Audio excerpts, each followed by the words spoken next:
Today we are talking about the psychology of people who hate taking pictures of themselves. And if you are one of them, then you should probably know this.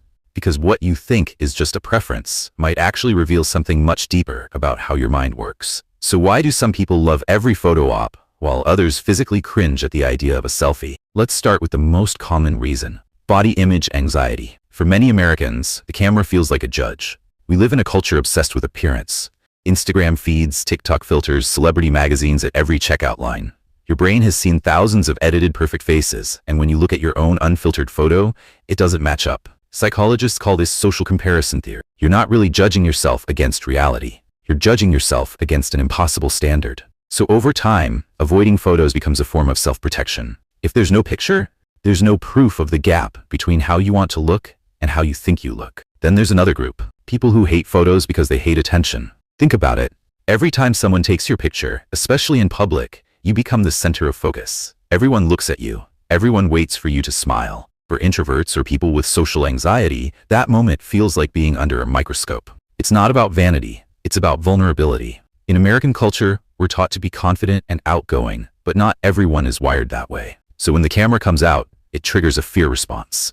Not because they hate how they look, but because they hate being seen. And here's where it gets deeper. Some people avoid photos because they're disconnected from their own identity. This might sound strange, but hear me out. There's a psychological concept called depersonalization, where you feel detached from yourself, like you're watching your life from the outside. For people experiencing this, seeing a photo of themselves feels weird, almost like looking at a stranger. They don't recognize the person in the image as truly them. It's unsettling, so they avoid it entirely. This is more common than you think, especially among people dealing with depression or trauma. Now let's talk about control. Some people hate photos because a photo freezes a moment they can't control. In real life, you can adjust your posture, change your expression, move around, but in a picture, you're stuck. That one angle, that 1 second.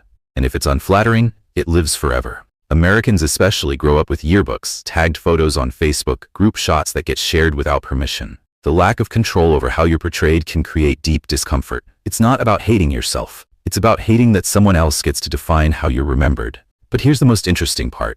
People who avoid photos often have a rich inner life. They value experiences over documentation. While others are busy staging the perfect shot, they're actually living the moment.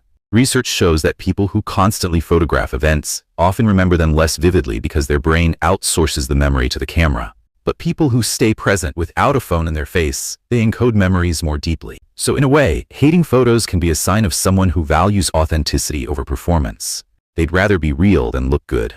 Of course, this doesn't mean avoiding photos is always healthy. If it's rooted in shame or fear, that's worth exploring. But if it's simply because you don't need external proof of your existence, that's actually a form of confidence. You don't need validation from likes or comments. You know who you are without the highlight reel. So which one are you? Do you avoid the camera because you're afraid of judgment, or because you've realized your worth isn't measured in pixels? Either way, understanding the why changes everything. If this video made you see yourself differently, hit subscribe, because we're just getting started with the psychology that actually explains you. And if you want deeper insights, join our newsletter community, where we explore the mindset shifts that change lives. Link is in the description. See you in the next one.